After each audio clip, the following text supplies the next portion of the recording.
시청자 여러분, 오늘은 조금 신비로운 이야기를 준비했습니다. 아직도 현역으로 활동하며 여러 차례의 변곡점을 정확히 짚어온 한 예언가가 있는데요. 그가 이번에는 시바이누가 앞으로 어떻게 움직일지에 대한 암시를 남겼다고 합니다. 먼저 이 예언가가 과거의 어떤 장면들을 정확히 포착했는지부터 말씀드리겠습니다. 첫 번째 이야기입니다. 주말 점심, 냉동 감자와 베이컨을 에어프라이어에 한 번에 구워내기로 한 날이었습니다. 바스켓은 깨끗했고 종이 유산지 라이너도 미리 잘라두었죠. 그때 예언가는 이렇게 말했습니다. 종이는 날개가 되어 불을 찾습니다. 빈 바람 위에 종이를 올리지 말고 고기를 먼저 내려 돌을 얹으십시오. 그물 및 그릇에 기름의 길을 열고 첫 두부는 낮은 바람으로 숨을 고르십시오. 말대로 가족은 예열을 생략하고 유산지를 비워놓지 않은 채 베이컨을 먼저 바스켓에 펼쳐 무게의 돌을 만들었습니다. 바스켓 아래 드립 트레이를 깨끗이 닦아 기름기를 열고 처음 2분은 160도로 낮게 돌려 팬바람을 확인했죠. 이후 180도로 올리자 김은 고르게 빠졌고 라이너 모서리는 한 번도 들리지 않았습니다. 같은 시간 커뮤니티에는 빈 바스켓에 라이너만 넣고 예열하다가 불꽃이 튀었다는 글이 돌았지만 이 집 부엌에는 바삭한 소리만 조용히 퍼졌습니다. 두 번째 이야기입니다. 저녁 식탁에 뜨거운 전골 냄비를 올리려던 순간 강화 유리 테이블이 번들거렸습니다. 방금까지 물수건으로 닦아 표면에 미세한 물막이 있었고 냄비 바닥은 펄펄 끓는 상태였죠. 그때 예언가는 이렇게 말했습니다. 유리는 차가운 숨을 품고 뜨거운 발을 두려워합니다.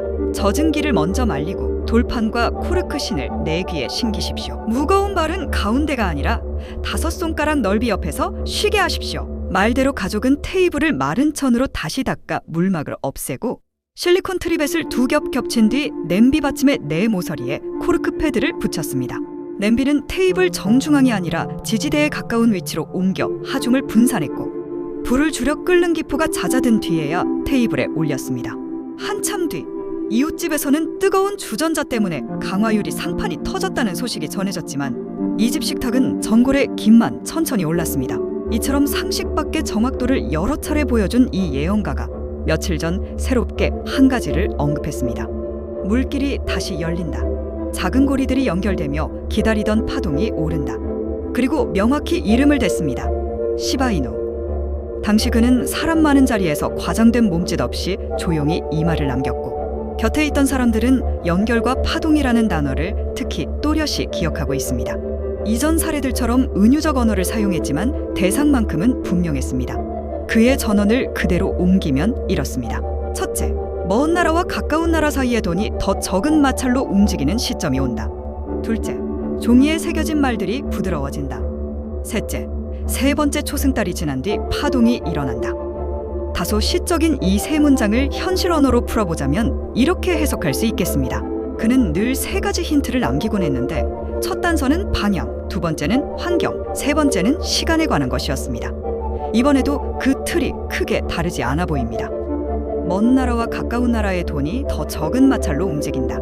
이 말은 국경 간 송금, 교차 통화 정산, 그리고 실물 비즈니스에서의 결제 인프라가 점차 효율을 높이는 구간을 가리키는 표현으로 들립니다. 시바이누의 핵심 서사가 바로 빠르고 비용 효율적인 이전이기 때문에 해당 흐름이 강해질수록 시바이누의 존재감이 부각될 수 있다는 뜻으로 읽힙니다. 예컨대 해외 지급 결제의 처리 시간 단축, 수수료 개선, 중개은행 의존도 감소 같은 변화가 실제 수치로 확인될 때 마찰 감소라는 말은 비로소 데이터로 증명됩니다. 특히 중소금융기관이나 핀테크 기업의 도입 확산은 체감 변화를 가장 빠르게 보여주곤 합니다. 종이에 새겨진 말들이 부드러워진다. 이 말은 규정과 문서, 즉 정책 제도권 언어의 변화 가능성을 암시합니다. 표현이 완화되고 해석의 여지가 늘어날 때 시장은 불확실성 감소라는 하나의 신호를 읽습니다. 물론 제도 변화는 단정해서는 안 되며 실제 문서가 확인되어야 합니다만 예언가는 늘 이렇게 언어의 온도를 통해 타이밍을 가늠하곤 했습니다. 법령, 가이드라인, 업계 표준 문서에서 강경한 어휘가 조건부 허용, 명확한 범인의 적용 같은 표현으로 바뀔 때 심리는 빠르게 안정되는 경향이 있습니다.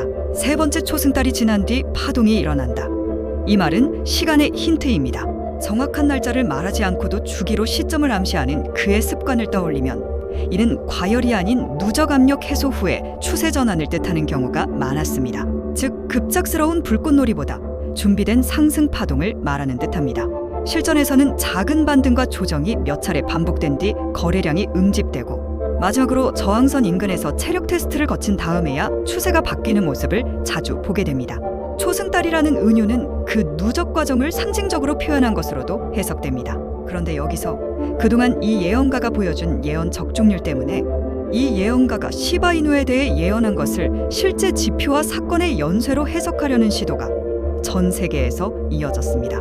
여러 경제학자와 퀀트 연구자들이 연결과 파동이라는 단어를 키워드로 삼아 데이터 백테스트를 진행했고 그 과정에서 거시미시 지표를 함께 엮은 복합 모델을 만들었습니다. 국경 간 결제 처리 시간, 중개은행 의존도, 환전 스프레드 같은 마찰 지표에 더해 온체인 유입 유출, 대규모 주소의 이동 패턴, 오더북 심도와 스프레드 압축, 파생시장의 베이시스와 펀딩 레이트까지 한 화면에서 겹쳐보며 시점을 탐색한 겁니다. 여기에 정책 문서와 규제 발언을 문장 단위로 분해해 언어의 온도를 수치화하는 작업도 병행했는데 강경 어휘가 완화되는 구간과 변동성 축소가 겹친 뒤 유동성 공급 곡선이 급격히 기울어지는 순간에 첫 파동이 터지는 경향이 반복적으로 검출되었다고 합니다.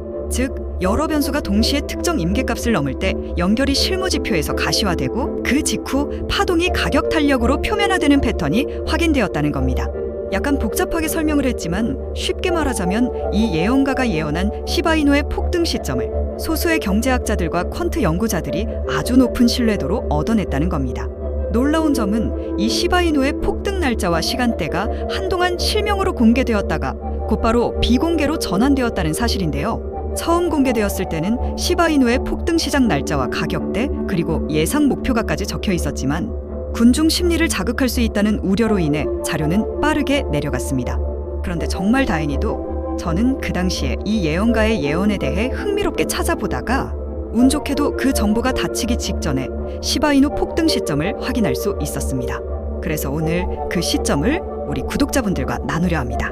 다만 영상이라는 공개된 공간에서 그대로 언급하는 것은 오해와 과열을 부를 수 있고 악용의 소지도 있어 신중해야겠죠. 그래서 저는 이걸 영상에 공개하기보다는 정말 필요하신 분들만 알아가실 수 있도록 하려고 하는데요. 제가 지금 화면에 제 개인 연락처를 띄워드릴 건데 화면에 보이는 제 연락처 010-3251-7782 이 번호로 구독자인데 시바이누 폭등 날짜 보내달라고 문자 주시면 제가 문자를 받자마자 제가 알게 된 시바이누의 폭등 시작 날짜와 가격대 그리고 예상 목표가까지 전부 보내드리도록 하겠습니다.